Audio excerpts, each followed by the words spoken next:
4 years ago, while I was finishing my studies, I had no money to support the school. I then decided to go on security guard in 12-hour shifts at night, since I had to study in the mornings. What I will tell you happened in the municipality of Emiliano Zapata, in the state of Morelos, in a town called Soyuca. My job there was to make rounds in a private house called San Vicente, and it was there that I heard La Llorona for the first time. I remember that it was a rainy day, and since he had gone into robbery before, he had to. To do my work, I went to the last houses in the subdivision, and right in the house where they broke in, I stood on the other side of the wall. I could hear some wailing, no more than you, since I had never heard La Llorona before, but days later, talking to a security guard who had been there longer, he tells me that one day at 3 in the morning he was passing the report of his patrol when suddenly he saw a woman leave the private room. Without further ado, he just greeted her by saying good night. The woman did not answer him, wondering, what does a woman do at that hour? He chose to talk to the guard who was at the entrance of the subdivision. He was warning that a woman was going outside to be with the earring. The minutes passed, the keeper of the pen spoke on the radio saying that he never told him. No one there, already a year old, changes me to another private one in the same subdivision. I remember that at that time, one day of Holy Week, there was a lot of movement. All the houses were full of visitors. There were so many that they couldn't. To distinguish the people who lived there from so many people who came in that night, I fell asleep in a plastic chair we had, having had a tiring day at school. I hadn't been asleep for more than 20 minutes when suddenly a woman touched me on the shoulder, told me that she was going to leave and if I could please open the door for her. I stood up sorry because I had earned my sleep and this woman had seen me. From there I proceeded to open the door for him. What I'm telling you about was already very late, between 3 and 4 in the morning. After opening, I was left thinking that perhaps she could have gone out, since I had never seen this woman in a year that they already had a private house. She was a lady in a white dress, which got me thinking about where she was going and who she was. After this, I stayed up all night until dawn broke and the woman never returned. It really was very strange. A few years ago, a close relative worked on a paraliterra that is on the Mysteries Road. It was the year 2000. This relative has always been a hard worker. It is worth mentioning that it is always. He has dedicated himself to being a security guard. All the time I had a job in the morning and another in the afternoon. He was left without an evening job and was urgently looking for one, but he had no luck until he finally found one in the aforementioned place. He says that he was not even a week old when things began to move him.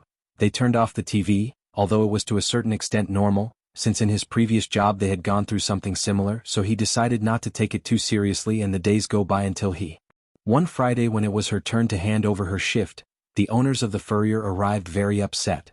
They asked him for an explanation of why he had thrown a party.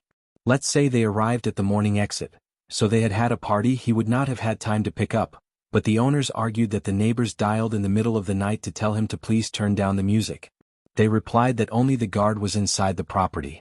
It is important to mention that the house was 3 stories, but the owners told him that he was somewhat normal and would thank him and the settlement issued. So he accepted. They checked the 3 floors and nothing.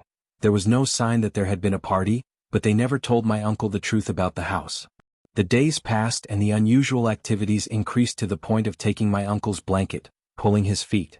One day when he was disturbed by the strange sounds, he was making his routine round, was checking the cameras of cooling that kept popsicles and ice cream below zero. Once inside, they closed the door and he clearly heard that they were putting him locked.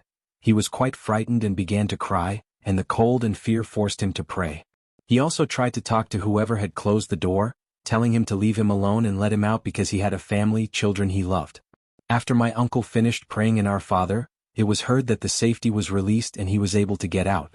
She ran away crying, and as she passed through the parking lot saw the lights of the few cars that were there come on. I described it as a horror movie practically.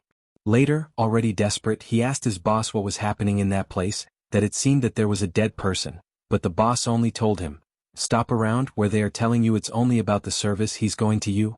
In short, it happened like this day after day between laments and noises. At that point people might ask why he didn't quit. At that time he was paying for his house from Infonavit, and that is why it required both jobs. He wanted to finish it faster and the pay was very good. One day my uncle was already leaving when he met a person. It was a neighbor who was sweeping off the sidewalk. The man stopped him and asked, "Don't tell me you are the guard of the hanged man's house." My God, amazement. And he answered, I commanded, "Yes, it is me." A little while he doesn't know that you have to be a young vigilante because of a disappointment in love. Surprised, he told him that he knew nothing about it. Then the neighbor continued, "They say that the guard before you one early morning?" Making his rounds, he appeared to Lorca and let it give the impression. He ran away leaving everything lying around. He even left the door open never to return. My uncle didn't hesitate any longer and decided to go see a priest to tell him what had happened. The priest gave him holy water and told him to pray the Magnificent One, to make a circle of salt. He obeyed and did all that, and the activity was decreasing until one day his boss called him to ask for his report. When he was talking on the phone, it is the argument he had heard, the voice of a woman. He told him that he was alone, but the foolish chief said to him, "I'm going over there, and who's there? I'm taking it with you." Mimiya was fed up with that arrogant attitude and told him, "Okay, I'll wait for him here." He arrived and they went up and down and nothing, but he kept saying not to do it and that he was going to find her. Being at the bottom, some chains and an inexplicable wail were heard. The chief in a rude tone told him, "See you there, pray in our Father, may God be with you." A month passed and my uncle could no longer resist more and he resigned. Now he's in another job, but he's never going to forget the hanged man's house. It turns out that 4 years ago I was a policeman in the municipality of Tlacotepec de Benito Juarez in Puebla. There is a very high hill called El Calvario and above it there is a church with a very miraculous saint. On one occasion I had to patrol a lot. It was a very heavy day. I had to give first aid in the nearby communities, since the municipality is very large. Around 3 in the morning. Everything calmed down and I decided to go up to the top of the hill. When I got to the top, the radio was quiet and everything was calm. I parked in the brush and about 100 meters from a private clinic that I know is also up there.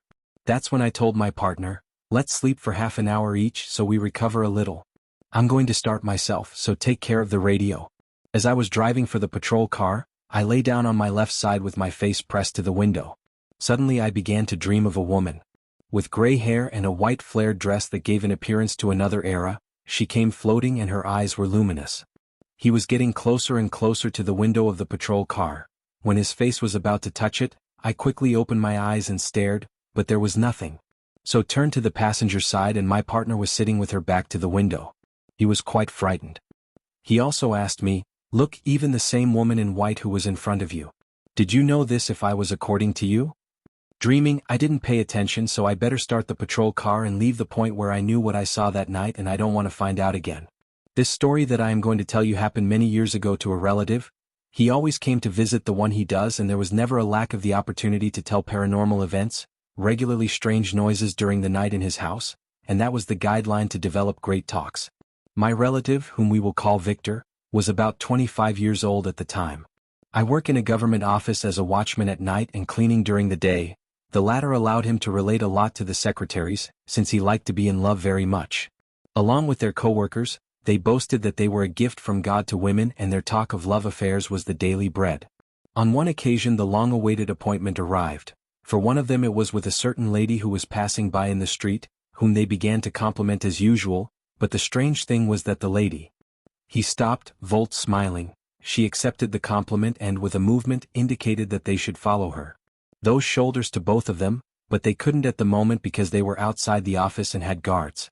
The next day the invitation came for one of them to visit her. It was something very strange, since they had even left a note indicating the place where they could go to see her. It was rare enough for the lady to be making the invitation, but the excitement of a possible affair was more important to them to the extent that they made plans to go and fetch them. Last night, not caring about being absent from work so that it would be faster to leave the office,